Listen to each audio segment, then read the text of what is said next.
मित्रांनो, या सृष्टी सबलीकरणासाठी आवश्यक असणारा महत्त्वपूर्ण घटक म्हणजे वनस्पती होय. या वनस्पतींचा अधिकतम उत्कर्ष व्हावा, लता वृक्षवेली मृत्यूलोकाच्या ठिकाणी आनंदाने अधिकतम बहरावे म्हणून वनस्पतींचा राजा चंद्रमादेव राजसूय यज्ञ करण्याची मनोधारणा मनात येऊन आलाय. फक्त आपली अनुमती असावी. इच्छा फार उत्तम आहे. मुखातून सहज शब्द बाहेर पडले. वनस्पतींचा म्हणे मी राज करताय आणि वनस्पती अधिक प्रफुल्लित व्हावी म्हणून या विश्वाच्या ठिकाणी राजसूय यज्ञ तुला करायचंय. पण हे चंद्रदेव, काय सध्याची आणि सांप्रतची परिस्थिती जर का पाहिली असेल, नक्कीच या भूतलावर सारी घडी अगदी सुरळीत चाललेली आहे. सारे ऋतू योग्य रीतीने आपलं कर्तव्य करतायत आणि असं असताना माझ्या मनी तर कोणत्याही प्रकारची शंका वाटत नाही, भीती सुद्धा वाटत नाही.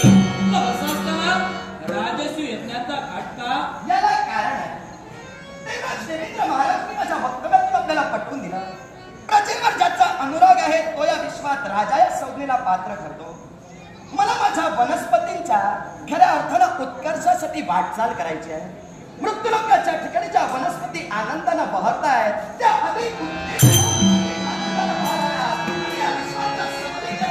आमच्याकडून कुठंतरी अधिकतम हातभार लागला जावा म्हणून ती प्रामाणिक सद्भावना मनाच्या ठिकाणी घेऊन राजसूय यज्ञ चंद्रमादेव करतोय. यात आम्ही काही वावगं करतोय का? तुम्ही काही वावगं करत नाही, पण संकटची परिस्थिती एकच दर्शवते. विश्वाचा जर का विचार केला असेल आणि भूतलावर जर का नजर फिरली असेल, आमच्या मनी तर असं मुळीच वाटत नाही की या वनस्पतींना अधिकाधिक शक्तीची नव्हे तर पुण्याची गरज आहे. तेव्हा मी तुम्हाला सुचवू इच्छितो, राजसूय यज्ञाचा हट्ट तुम्ही मागे घ्यावा.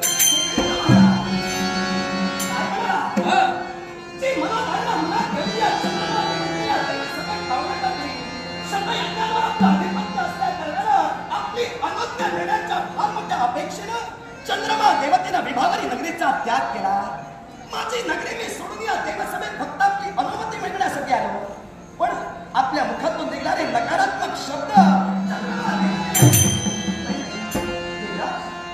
मलाही माझ्या उत्कर्षाचा मार्ग या विश्वात दाखवायचा. मी देवता, तुम्ही देवतांचे राजे आहात. चंद्रमा देवतांतील एक घटक आहे आणि म्हणूनच मला सुद्धा वाटतंय मी माझं कार्य अनेकांच्या नेत्रात फिरावं, अनेकांच्या नेत्रात नेत्रदीपक कामगिरी या चंद्रमा देवतेनं काहीतरी करावी आणि माझ्याही नावाचा उत्कर्ष या विश्वात व्हावा म्हणून राजसूय यज्ञासारखं हे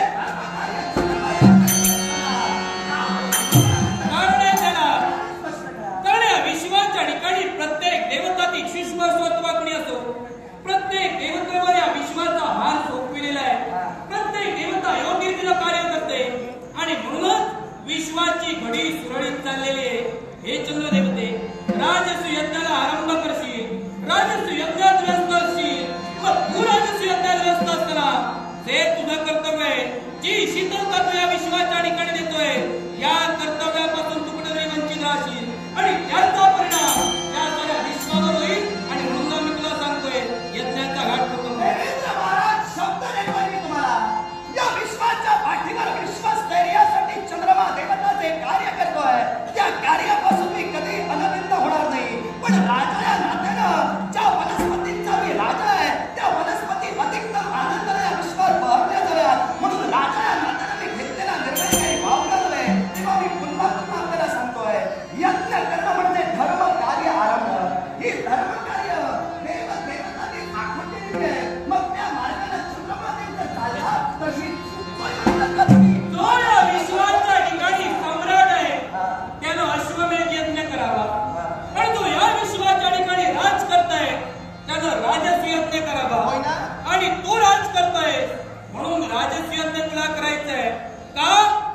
विश्वाच्या पाठीवर प्रत्येक देवदेवता आपलं कार्य यथोचितरित्या पार पाडतायत म्हणून विश्वाचं स्थैर्य सुरळीतरित्या सुरू आहे.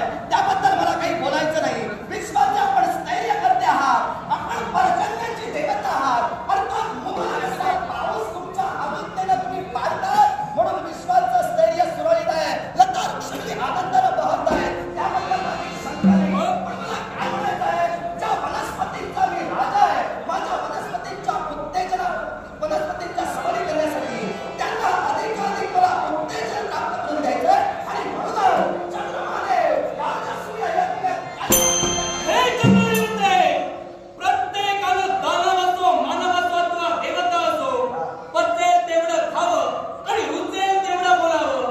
तेच वनस्पतींना सुद्धा लागू होतं. वनस्पती जर का योग्य रीतीने वाढत असतील मग त्यांना अधिकाधिक जिंदगी देऊ. या विश्वाच्या ठिकाणी मीच नसं म्हणतोय. विश्व नियंत्रण घालून दिलेली नियमांची चौकडी आणि त्या नियमांच्या चौकडीचं स्वतःच्या पायीत उल्लंघन करतोय. उल्लंघन कधी करत नाही. देवराज देवेंद्र महाराज, या विश्वाच्या पाठीवर देवतांनी घालून दिलेले नियम आहेत. सांगा या तुमच्या वक्तव्यानं मला तरी असं वाटतंय तुमच्या मनात चंद्रमाबद्दल काहीतरी म्हणून या माझ्या धर्मकार्यात चंद्रदेवते, विचार करून बोलत जा. बोलून मग विचारात पडू नकोस. सहज बोलून गेलास की तुझ्याबद्दल माझ्या मनात नक्कीच काहीतरी काळ आहे. का बोलण्यामागचं कारण? बोलण्यामागचं कारण मी माझ्या वक्तव्यातून स्पष्ट करूनच आम्हाला सुद्धा ते ऐकायचं नाही. ऐका, चंद्रमादेव विचार करूनच बोलतो. आजपर्यंत बोलून मी कधी विचारात पडलेलो नाही. त्याचा प्रात्यक्षिक मी आपल्याला पटवून देईन. ऐका, मला सांगा, राजसूय यज्ञ करण्याचा मनोनिर्धार मी योजला. या माझ्या मनोनिर्धाराला तुम्ही पायदळी चुकता. राजसूय यज्ञ करू नये म्हणून नकारार्थी शब्द आपल्या मुखातून बाहेर पडले. सांगा हो, या विश्वाच्या पाठीवर ज्या वरुण देवतेनं याआधी वाजपेय यज्ञ केला होता ना? नक्कीच केला या होता. वाजपेय यज्ञात समस्त देवतांसह आपणही त्या वरुण देवतेला सहकार्य केला होता. मग वरुण देवतेनं यज्ञ केला, मी सुद्धा यज्ञमध्ये धर्म कार्यच करतोय. माझ्या माझ्याला काय निर्माण करता? योग्य प्रश्न उपस्थित केलास. तू म्हणतोयस की वरुण देवतेला या अगोदर सुद्धा यज्ञ केला, मग त्याला मी सहमत होतो. तुला सहमत का नाही? कारण आहे त्याला, या विश्वाच्या ठिकाणी जोपर्यंत संकट उत्पन्न होत नाही, संकटाला सामोरे जाणारी योग्य शक्ती उत्पन्न होत नाही.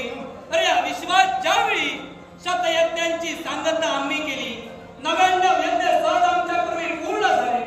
99 यज्ञ पूर्ण झाल्यानंतर ज्या अनेक आसुरी शक्तींनी नव्हे तर ज्या अनेक दानवांनी आमच्यावर आक्रमण केलं, जेणेकरून या विश्वाची विश्वघडी अडचणीत चालली आणि ती सुरळीत आणण्यासाठी आमच्या वरुण देवतेनं तो यज्ञ केला.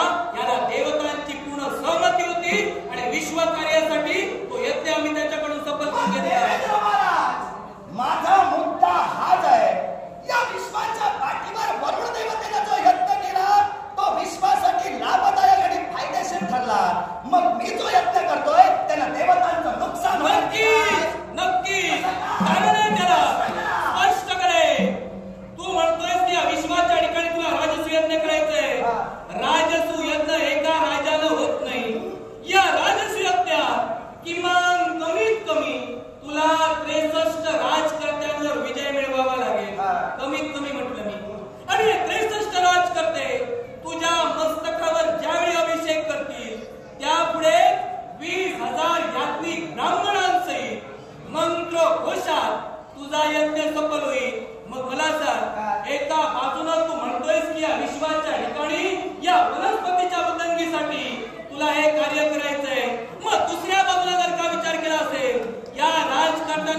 त्याला घातपात म्हणता येणार नाही, कारण राजसूय यज्ञासाठी पेटलेला जाणारा अग्नी, या अग्नीला जी जी आहुती हवी असते, या अग्नीला जे जे हवं असतं ते यज्ञात सगळीला म्हणून दिलं जातं. तेव्हा हे वेदांनी सांगितलेलं आहे, मी माझ्या मनाचं सांगत नाही.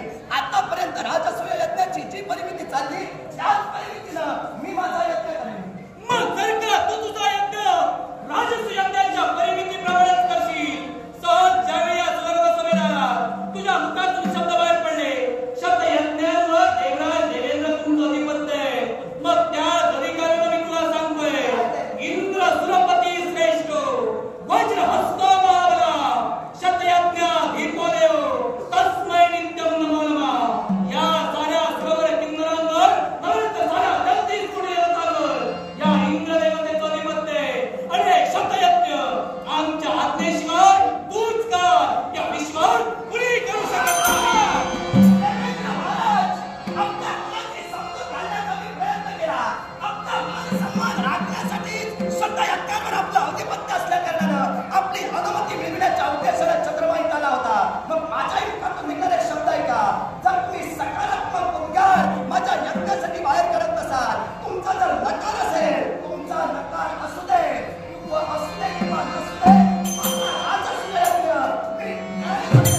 काय केला घरून निघाली.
याला